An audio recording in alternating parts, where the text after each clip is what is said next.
ಮಂಡ್ಯ ಲೋಕಸಭಾ ಚುನಾವಣಾ ಕ್ಷೇತ್ರದಿಂದ ಪಕ್ಷೇತರವಾಗಿ ಸ್ಪರ್ಧೆ ಮಾಡುವುದಾಗಿ ಸುಮಲತಾ ಅಂಬರೀಶ್ ಘೋಷಿಸಿದ್ದಾರೆ. ಬೆಂಗಳೂರಿನ ಖಾಸಗಿ ಹೋಟೆಲ್ನಲ್ಲಿ ಸುದ್ದಿಗೋಷ್ಠಿ ನಡೆಸಿದ ಸುಮಲತಾ, ನಾನು ಮಂಡ್ಯ ಕ್ಷೇತ್ರದಿಂದ ಸ್ವತಂತ್ರ ಅಭ್ಯರ್ಥಿಯಾಗಿ ಸ್ಪರ್ಧೆ ಮಾಡ್ತೇನೆ ಅಂತ ಹೇಳಿದ್ರು. ಅಲ್ಲದೆ ಇದೇ ಮಾರ್ಚ್ 20ರಂದು ಬೆಳಗ್ಗೆ 10 ಗಂಟೆಗೆ ನಾಮಪತ್ರ ಸಲ್ಲಿಸುವುದಾಗಿ ತಿಳಿಸಿದ್ರು. ಮಂಡ್ಯದಲ್ಲಿ ಸ್ಪರ್ಧೆ ಮಾಡ್ತೀನಿ ಎನ್ನುವಾಗ ನನ್ನ ಬೆನ್ನಿಗೆ ನಿಂತಿದ್ದು ನನ್ನ ಸಹೋದರ ರಾಕ್ಲೈನ್ ವೆಂಕಟೇಶ್ ಅಂತ ಸುಮಲತಾ ಅಂಬರೀಶ್ ಹೇಳಿದ್ರು. ಅಲ್ಲದೆ ನನ್ನ ದೊಡ್ಡ ಮಗನ ರೀತಿಯಲ್ಲಿ ನಿಂತಿರುವ ದರ್ಶನ್ ನನಗೆ ಯಾವುದೇ ರಿಕ್ವೆಸ್ಟ್ ಮಾಡಬಾರ್ದು, ಆರ್ಡರ್ ಮಾಡಬೇಕು ಅಂತ ಬೆಂಬಲಕ್ಕೆ ನಿಂತಿದ್ದಾನೆ. ಇನ್ನೊಂದೆಡೆ ಮನೆ ಮಗ ಯಶ್ ಅಂದ್ರೆ ಅಂಬರೀಶ್ ಇನ್ನಿಲ್ಲದ ಪ್ರೀತಿ. ಆತ ಯಾವುದೇ ಕೆಲಸವಾದ್ರೂ ನಾನು ಮುಂದೆ ನಿಂತು ಮಾಡ್ತೇನೆ ಅಂತ ಹೇಳಿದ್ರು. ಈ ಮನೆ ಮಕ್ಕಳ ಪ್ರೀತಿ ಪಡೆಯಲು ನಾನು ಪುಣ್ಯ ಮಾಡಿದ್ದೇನೆ ಎಂದ್ರು. ಮಾಜಿ ಸಿಎಂ ಸಿದ್ದರಾಮಯ್ಯ ಹಾಗೂ ಎಸ್ಎಂ ಕೃಷ್ಣರನ್ನ ಭೇಟಿಯಾಗಿರೋದು ಆ ಪಕ್ಷಗಳ ಬೆಂಬಲ ಪಡೆಯುವುದಕ್ಕಾಗಿ ಅಲ್ಲ, ಬದಲಾಗಿ ಆಶೀರ್ವಾದ ಪಡೆಯುವುದಕ್ಕಾಗಿ ಅಂತ ಸುಮಲತಾ ಸ್ಪಷ್ಟಪಡಿಸಿದ್ದಾರೆ. ಮಂಡ್ಯದಲ್ಲಿ ಸದ್ಯ ಇರುವ ಸನ್ನಿವೇಶಗಳ ಬಗ್ಗೆ ಸಿಎಂ ಸಿದ್ದರಾಮಯ್ಯ ಹಾಗೂ ಎಸ್ಎಂ ಕೃಷ್ಣರ ಬಳಿ ಚರ್ಚೆ ಮಾಡಿದ್ದೇನೆ. ಮಂಡ್ಯ ಕಾಂಗ್ರೆಸ್ನ ಕಾರ್ಯಕರ್ತರ ಅಸ್ತಿತ್ವಕ್ಕಾಗಿ ನಾನು ಕಾಂಗ್ರೆಸ್ನಿಂದ ಟಿಕೆಟ್ ಬಯಸಿದ್ದೆ. ಆದರೆ ನಾಯಕರು ವಿವರಿಸಿದ ರೀತಿ ನನಗೆ ಅರ್ಥವಾಗಿದೆ. ಅವರುಗಳ ಆಶೀರ್ವಾದವನ್ನ ಪಡೆದಿದ್ದೇನೆ. ಪಕ್ಷೇತರವಾಗಿ ಸ್ಪರ್ಧಿಸುತ್ತಿದ್ದೇನೆ. ಸವಾಲುಗಳು ಎದುರಾಗುತ್ತೆ ಅನ್ನೋದರ ಅರಿವಿದೆ ಎಂದರು. ಅಂಬರೀಶ್ ಇದ್ದಾಗ ನನಗೆ ಪ್ರಪಂಚವೇ ಅವರಾಗಿದ್ರು. ಅವರು ಇನ್ನಿಲ್ಲ ಅಂತ ಗೊತ್ತಾದಾಗ ನನ್ನ ಆತ್ಮವಿಶ್ವಾಸವೇ ಕಳೆದುಕೊಂಡಿದ್ದೆ. ಅದರಿಂದ ಹೊರಬರಲು ಮಂಡ್ಯದ ಅಭಿಮಾನಿಗಳು ನೆರವಾದ್ರು. ಅವರು ಜೊತೆಗಿದ್ದ ಸ್ನೇಹಿತರ ಪೈಕಿ ಕೆಲವರು ಅಂಬಿ ಇನ್ನಿಲ್ಲ ಅಂತ ತಿಳಿದ ಮೇಲೆ ದೂರ ಆದ್ರು. ಇದೀಗ ಎಲೆಕ್ಷನ್ಗೆ ನಿಲ್ಲುತ್ತಿರೋದ್ರಿಂದಲೂ ಕೆಲವರನ್ನ ಕಳೆದುಕೊಳ್ತೇನೆ ಅನ್ನೋದು ತಿಳಿದಿದೆ.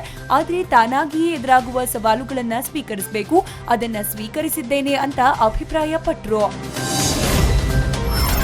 ತುಮಕೂರು ಕ್ಷೇತ್ರ ಜೆಡಿಎಸ್ಗೆ ಬಿಟ್ಟುಕೊಟ್ಟ ಹಿನ್ನೆಲೆಯಲ್ಲಿ ಡಿಸಿಎಂ ಪರಮೇಶ್ವರ್ ಅಸಮಾಧಾನ ಇನ್ನೂ ತಣ್ಣಗಾಗಿಲ್ಲ. ಕ್ಷೇತ್ರವನ್ನ ಬಿಟ್ಟುಕೊಟ್ಟಿದ್ದಕ್ಕೆ ಬೇಸರವಾಗಿದೆ.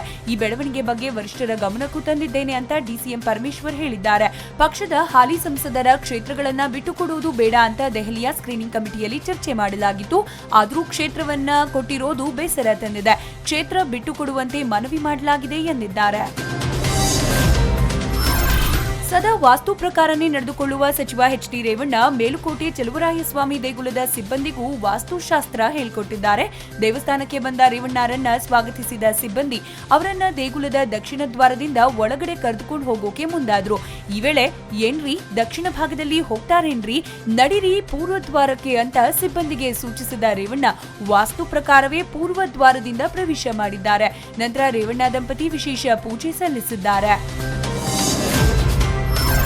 ಕೊಪ್ಪಳ, ಬೆಳಗಾವಿ ಅಥವಾ ಬೀದರ್ ಕ್ಷೇತ್ರದಿಂದ ಎಐಸಿಸಿ ಅಧ್ಯಕ್ಷ ರಾಹುಲ್ ಗಾಂಧಿ ಸ್ಪರ್ಧಿಸಬೇಕು ಅನ್ನುವ ಒತ್ತಾಯ ಕೇಳಿ ಬರ್ತಿರೋ ಬೆನ್ನಲ್ಲೇ ಇದೀಗ ಕೆಪಿಸಿಸಿ ಅಧ್ಯಕ್ಷರು ದಿನೇಶ್ ಗುಂಡೂರಾವ್ ಅಧಿಕೃತವಾಗಿ ರಾಹುಲ್ ಗಾಂಧಿಯನ್ನ ಕಣಕ್ಕಿಳಿಯುವಂತೆ ಆಹ್ವಾನ ನೀಡಿ ಪತ್ರ ಬರೆದಿದ್ದಾರೆ. ರಾಜ್ಯದ ಯಾವುದಾದರೂ ಒಂದು ಕ್ಷೇತ್ರದಿಂದ ಸ್ಪರ್ಧಿಸಿ, ಇದು ಕಾರ್ಯಕರ್ತರ ಅಭಿಲಾಷೆಯಾಗಿದೆ. ಇದರಿಂದ ದಕ್ಷಿಣ ಭಾರತದ ಕಾರ್ಯಕರ್ತರಲ್ಲಿ ಹುಮ್ಮಸ್ಸು ಬರುತ್ತೆ. ಬಿಜೆಪಿ ವಿರುದ್ಧದ ಮೈತ್ರಿಗೂ ಮತ್ತಷ್ಟು ಬಲ ಸಿಗಲಿದೆ ಅಂತ ಪತ್ರ ಬರೆದಿದ್ದಾರೆ. ಗೋವಾ ಸಿಎಂ ಮನೋಹರ್ ಪರಿಕರ್ ನಿಧನದ ಹಿನ್ನೆಲೆಯಲ್ಲಿ ನಡೆದ ಕೇಂದ್ರ ಸರ್ಕಾರದ ತುರ್ತು ಕ್ಯಾಬಿನೆಟ್ ಸಭೆಯಲ್ಲಿ ಸಂತಾಪ ವ್ಯಕ್ತಪಡಿಸಲಾಗಿದೆ. ಅಲ್ಲದೆ ಈ ಸಂಬಂಧ 2 ನಿಮಿಷ ಮೌನಾಚರಣೆ ಸಲ್ಲಿಸಿ ಸಂತಾಪ ನಿರ್ಣಯವನ್ನ ಅಂಗೀಕರಿಸಲಾಗಿದೆ. ಸಂತಾಪ ನಿರ್ಣಯ ಮಂಡನೆ ವೇಳೆ ಸಾಮಾನ್ಯರ ಸಿಎಂ ಪರಿಕರ್ ಎನ್ನುವ ಶ್ಲಾಘನೆಯನ್ನ ಮೋದಿ ವ್ಯಕ್ತಪಡಿಸಿದ್ರು. ಇನ್ನು ಪ್ರಧಾನಿ ನರೇಂದ್ರ ಮೋದಿ ಜೊತೆಗೆ ಬಿಜೆಪಿ ರಾಷ್ಟ್ರೀಯ ಅಧ್ಯಕ್ಷ ಅಮಿತ್ ಶಾ ಸೇರಿದಂತೆ ಹಲವಾರು ಕೇಂದ್ರ ಸಚಿವರು ಸಹ ಪರಿಕರ್ ಅಂತಿಮ ಸಂಸ್ಕಾರದಲ್ಲಿ ಭಾಗಿಯಾಗಲಿದ್ದಾರೆ. ಯೋಗರಾಜ್ ಭಟ್ ನಿರ್ದೇಶನದ ಪಂಚತಂತ್ರ ಚಿತ್ರತಂಡ ಟ್ರೇಲರ್ ಬಿಡುಗಡೆಗೆ ತಯಾರಿ ನಡೆಸಿದೆ. ನಾಳೆ ಚಿತ್ರದ ಟ್ರೇಲರ್ ಅನ್ನ ರಾಕಿಂಗ್ ಸ್ಟಾರ್ ಯಶ್ ರಿಲೀಸ್ ಮಾಡಲಿದ್ದಾರೆ. ವಿಶೇಷ ಅಂದ್ರೆ ಚಿತ್ರದಲ್ಲಿ ಕಾರ್ ರೇಸ್ ದೃಶ್ಯ ಅದ್ಧೂರಿಯಾಗಿ ಮೂಡಿಬಂದಿದೆ ಎನ್ನಲಾಗಿದ್ದು, ಇದು ಚಿತ್ರದ ನಿರೀಕ್ಷೆಯನ್ನ ಹೆಚ್ಚಿಸಿದೆ. ಇನ್ನು ಆಧುನಿಕ ಹಾಗೂ ಹಳೆ ಕಾಲದ ಜನರೇಷನ್ ನಡುವಿನ ಜನರೇಷನ್ ಗ್ಯಾಪ್ ಅನ್ನ ಆಧರಿಸಿ ಸಿದ್ಧಗೊಳಿಸಿದ ಚಿತ್ರವಾಗಿದೆ ಎನ್ನಲಾಗಿದ್ದು, ಮಾರ್ಚ್ 29ಕ್ಕೆ ತೆರೆ ಕಾಣಲಿದೆ. ಇತ್ತೀಚೆಗಷ್ಟೇ ನಟ ದರ್ಶನ್ ತಾವೇ ಕ್ಲಿಕ್ಕಿಸಿದ ವನ್ಯಜೀವಿ ಫೋಟೋಗಳ ಪ್ರದರ್ಶನ ಮತ್ತು ಮಾರಾಟವನ್ನ ಏರ್ಪಡಿಸಿದ್ರು. ಫೋಟೋಗಳನ್ನ ಜನಸಾಮಾನ್ಯರು ಮಾತ್ರವಲ್ಲದೆ ಸೆಲೆಬ್ರಿಟಿಗಳು ಕೂಡ ಕೊಂಡುಕೊಳ್ಳುವ ಮೂಲಕ ಸಂಭ್ರಮಿಸಿದ್ರು. ಇದೀಗ ರೋರಿಂಗ್ ಸ್ಟಾರ್ ಶ್ರೀಮುರಳಿ ಅವರಿಗೆ ದರ್ಶನ್ ಅವರೇ ಕ್ಲಿಕ್ಕಿಸಿದ ಹುಲಿಯ ಫೋಟೋವೊಂದು ಉಡುಗೊರೆ ರೂಪದಲ್ಲಿ ಸಿಕ್ಕಿದೆ. ಮೊದಲಿನಿಂದಲೂ ಹುಲಿಯ ಛಾಯಾಚಿತ್ರಗಳನ್ನ ನೋಡಿ ಖುಷಿ ಪಡ್ತಿದ್ದ ಮುರಳಿಗೆ ಮದಗಜ ನಿರ್ಮಾಪಕ ಉಮಾಪತಿ ಶ್ರೀನಿವಾಸ್ ಈ ಗಿಫ್ಟ್ ನೀಡಿದ್ದು ಮುರಳಿ ಫುಲ್ ಖುಷಿಯಾಗಿದ್ದಾರೆ.